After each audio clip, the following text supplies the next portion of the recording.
Good morning, comic book fans. Welcome back to Comics in 5 Minutes. I'm your ever-loving host, Shorty, and today we are going to review this little piggy. Fun little title, and I like that cover. It actually broke me out of a bit of a cycle recently of not really getting heavily into Scout Comics kind of stuff. They launched really successfully and has some fantastic ideas in terms of like the ordering structure and releasing graphic novels.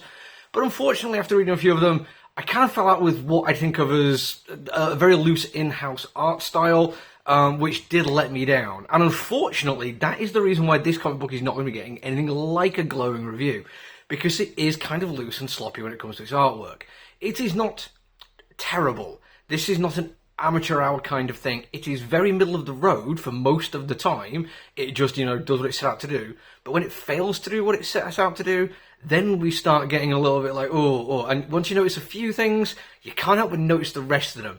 And these are things which genuinely I think should be within a comic book artist's wheelhouse.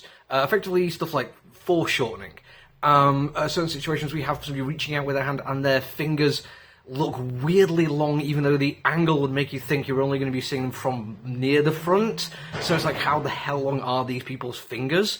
There is some pretty hefty issues with internal architecture as well. This comes down to knowing your multi-point perspective. And I'm also going to say a big part of it is picking where you put your POV. There's a certain image of a woman walking down some stairs, and it genuinely took me 3 attempts to realise that was why her legs looked weird. Because the fact that she was going down some stairs was very unclear. The layout looked odd, the angle was unusual. You could have done it from almost any other angle and it would have made a lot more sense, but from the angle with actually using perspective correctly, you could have figured it out a little bit quicker. There's also some stuff where you genuinely don't know how big an internal space is because the walls and the doors seem to jar at odd angles. It is weird that this is something that they struggle with. It was one of the first things that I genuinely enjoyed learning to do when I used to draw a lot. And third and finally, and this is possibly the most unforgivable one, is the non-verbal communication. Feels totally at odds with what is actually happening.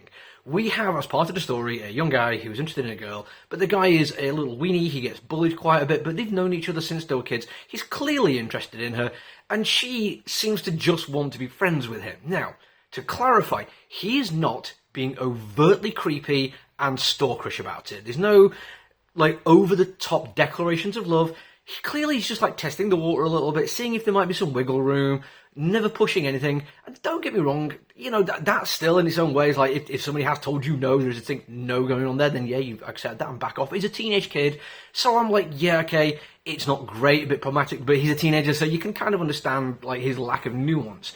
But her response to him, for the most part, seems to be just being friendly, occasionally a bit oh yeah, it's kind of nice, but it's not really my kind of cup of tea. But then every once in a while, her facial expression is just wrong. It is too much. It totally throws the entire basis of everything that you're reading on the page out the window. At one particular moment, he's letting her know that he's going to be camping in the woods nearby to where her family is going because his dad's taking him on a camping trip. And her response is, "Oh, that sounds cool." And then, and I'm not lying, that is literally just the expression she has. And it's then the next panel, back to being, oh, well, maybe not. And it just feels weird that happened out of nowhere. But then later on, similar situation, the two families are meeting, and her little sister or brother, I can't remember, says, "Oh, is that your boyfriend?" And she's like, "Oh, God, no, he's not my boyfriend." And in almost any other situation, again, based on contextual clues we're seeing from the writing on the page and how they respond to each other, that would be maybe a bit of eyes wide, eyebrows raised, oh my God, no, don't say that, that's kind of embarrassing. But instead of says, "Oh my God, no!" It is just weird that in these few moments, this character seems to completely change, and this is purely down to the artistry. The writing makes it all make sense. And the writing is good, by the way. I mean, because of how much I'm not liking the artwork, it would have to be God-level writing to keep me interested in this comic book, and it isn't quite there. But there's some stuff I really do like about it. The little weenie kid has a huge, hulking outdoorsman dad with a massive beard who's actually really understanding of his son's issues.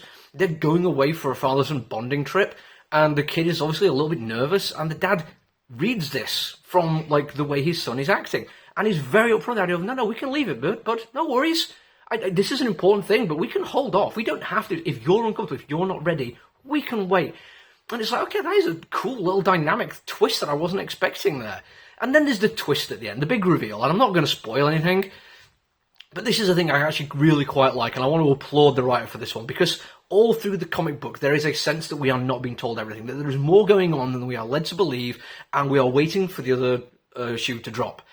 When the reveal comes, it is a big reveal, and if we hadn't had that build-up of things just being a little bit unusual, it could have blown the story apart. It could be like, well, where was the signposting for this? Where's the telegraphing? Where was the foreshadowing? This is just like a weird thing to happen now. And it is weird, don't get me wrong, but it makes sense in the way that the story's been put together. The guy who's writing it, I'm afraid I actually do need to check the credits on this one, because these are creators I'm not that familiar with. Sean Gaboran is the writer, and yeah, he genuinely is the talent on this I'd recommend. Carlos Lopez on the art, unfortunately, did let me down on just a few fundamental aspects.